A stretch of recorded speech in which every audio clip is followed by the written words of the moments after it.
Well, hello, hello. Can you hear me? It's a little quiet. I said, can you hear me? All right, there we go. Well, ladies and gentlemen, I am Arthur Moats, retired Steelers linebacker, and I want to welcome you to Acrisure Stadium. Man, I said I want to welcome you to Acrisure Stadium. Let's go. All right. Now, I'm extremely excited this morning because I get a chance to interview this legend right here. Now, this guy played 14 years, all here in Pittsburgh, where his first 7 seasons, he played tight end. Then he switched and played his final 7 seasons at right tackle, where he was also named to the Pro Bowl. Now, during that time, he went on to win not 1, not 2, not 3, but 4 Super Bowl championships. Oh, there it is. I need you to get a little louder for the Super Bowl champions, please, please. Joining the Pittsburgh Steelers in the 1971 NFL Draft out of Kansas University, selected in the 5th round, 106th overall selection, and 2019 Steelers Hall of Honor inductee. Without further ado, give a warm Pittsburgh welcome to Larry Brown. Good morning, everybody. Good morning. Welcome. Good morning. Nice day for a football game, right? There it is. Absolutely. Now, Larry, first off, it's always great to see you. You know this. And you, as well what you are there. Thanks so very much. You're always so gracious. I appreciate being with you, man. No, man, you make my life easy. Now, last night, the Steelers added some new members to that Hall of Honor class, similar to where you're at. So just talk about, what did it mean to you when you were inducted into the Steelers Hall of Honor? It's a great feeling. It was not expected, but certainly greatly appreciated.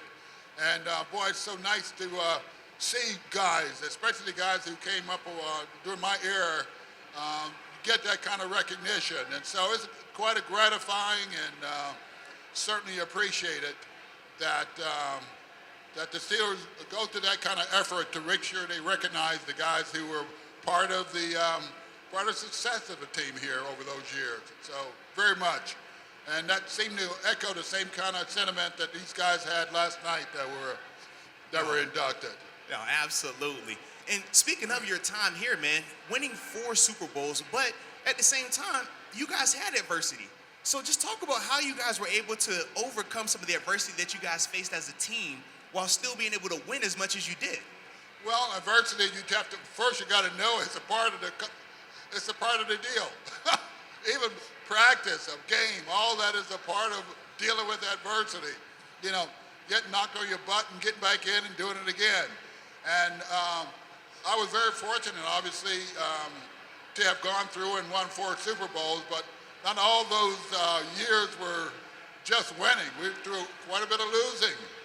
And so, it's quite an experience, because you understand that it's all right to lose, it's all right to get knocked down, but you just get up, you take one more step until you get to what you're trying to do. And so it's just a lot of life experiences that's gone on that's helped me even now. Once I retired from football, just using a lot of the things I learned, a lot of the attitudes and processes that I continue to use in my life right now and try to pass on to others who I encounter. Now, as I said in the introduction, you're a 4-time Super Bowl champion. All right, now we said, okay.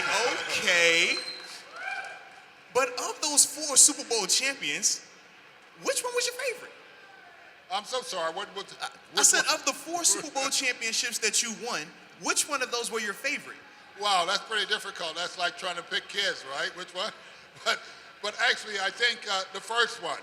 I think the first one, because until you get the first one, it seems like it's something you're working for. It's a goal and an objective, but you don't know yet. But once you get there, that first one, I think, was just, it was a relief. It gave us some confidence that, oh, gee whiz, we can do this. And we wanted to do it more. And so I think having gotten that first one just gave us the confidence to think that every time we came to camp, we're working toward achieving and winning a Super Bowl. Now, since it is like picking children when you're talking about these Super Bowl championships, how would you rank them? Could you do that? Rank them? Well, I'd have to rank them as they've come. You know, 1, 2, 3, 4. And it got sweeter as it went on. And it didn't get any easier. You just recognize when you went in, you know, I was fortunate enough, every Super Bowl we played in, we won. And so I can't even imagine the disappointment it is when you go and you play in it and you don't win it. You know? So I guess 1, 2, 3, 4 in that order. I like it. I like it. Now, you also have the distinct honor of catching a Super Bowl touchdown as well in Super Bowl IX versus the Minnesota Vikings. So just talk about what was that like for you as well, man? It was a great feeling. I mean, it was a game, I think Minnesota, I'm not sure at that time, but I think they had gone to quite a few Super Bowls prior to that, had not won, so they were due to win, having gone so many times. And so it was a difficult challenge for us. I don't know what the odds were for our winning that game, but you know, it was a difficult game. And so to be able to win that game and to be a part of it was just a very memorable and unforgettable time for me. Now, as we said earlier, your first 7 seasons, you played tight end, even catching a touchdown pass in the Super Bowl. Now, talk about what went into the switch, though, to go from tight end to play right tackle. Well, it was a process. I know I'd already played 6 years at tight end, and Coach Noll, I was injured going into that off season and quite not ready for training camp when training camp came around in August. And so Coach Noll, I went in his office and he said he wanted me to go with the offensive line just to be able to learn more about what was going on there and so on.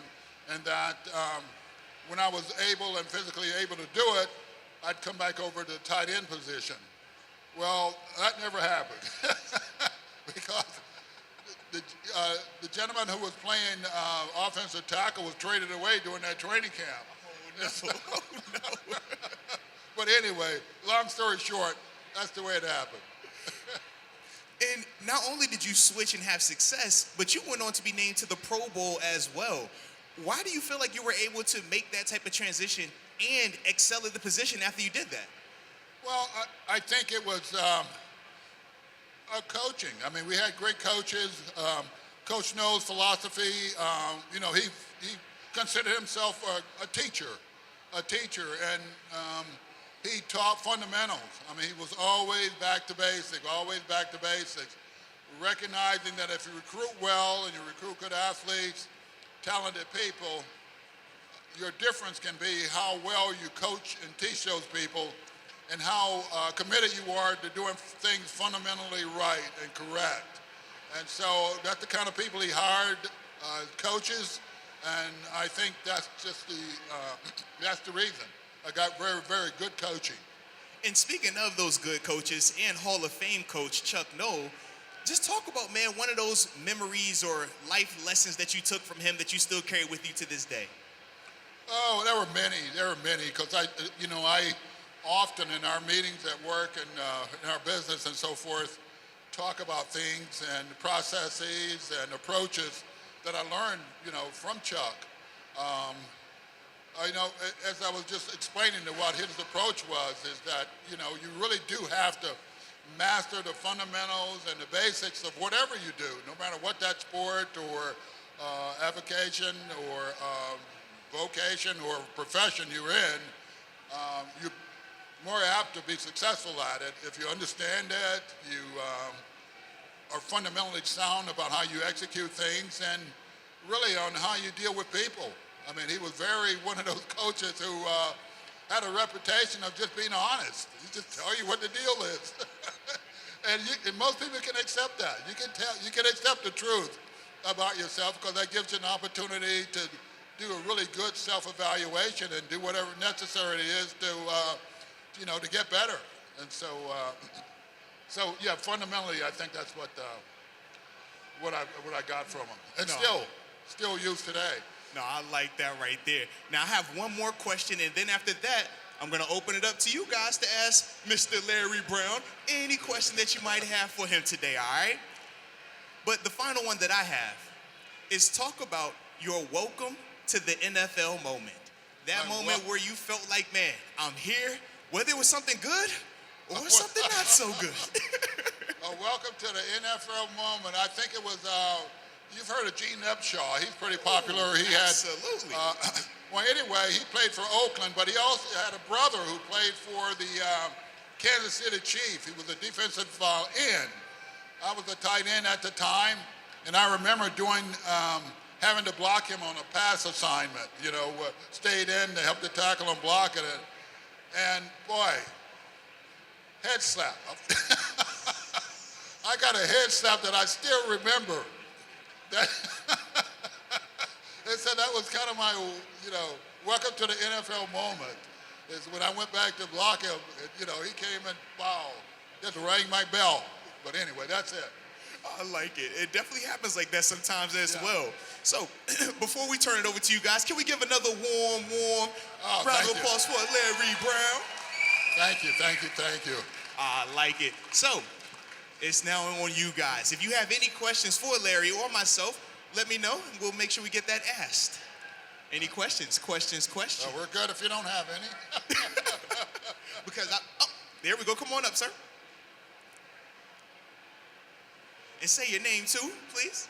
Thank you. I'm Paul Van Buskirk. Hi, Paul. How are you, sir? I'm great. How are you, Larry? I'm well, thanks. So I have a question. Who was the most difficult defender that you went against during your time in the NFL? Oh, gosh, there was a bunch of guys. Gary Hurley, the kid who played at Pitt, I thought was Burley. Do you remember Burley? Well, he played for Cincinnati, and he was built, he's probably 6'1", maybe, wide, and so I'm, 6'4", and so just that leverage aspect of trying to get in a position where you were in a more advantageous leverage position for him was very difficult because he was already there. And so I give him credit for just being, it was a day's work when you went out there with the battle the whole time. So I think he was one of the tough guys, even though a lot of people maybe not be aware of that. But personally for me, I thought he was quite a challenge. Certainly. I like it. Come on up, sir. My name's Sam. I know you played on 4 Super Bowl teams, Larry. Yes, sir.